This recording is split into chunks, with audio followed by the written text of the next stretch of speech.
With a quick trip to the Dollar Tree, you can take paper dolls to a whole new level, inspiring creativity for your kids or a party with their friends. The Dollar Tree offers clear dry erase pocket sleeves, which are perfect for this activity, and you also want to pick up some of these cute little people cutouts as well that come in multiple colors and a male and a female shape.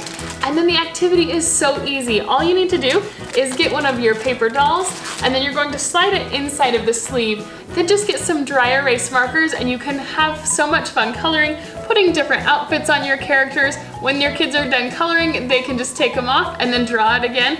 I always use the Expo markers, but you can use any dry erase markers that you can get. Such a simple idea, again with these pocket sleeves, and if you don't have these, just use a simple page protector with these awesome little paper dolls that they offer. If you want more fun Dollar Tree DIY ideas, I will put a link to several that we have down in the description below, and be sure to follow along on our account and subscribe to get more fun family activities that you can do, usually with supplies you already have around the house or for a little investment. Thanks so much for watching, and we will see you next time. Bye!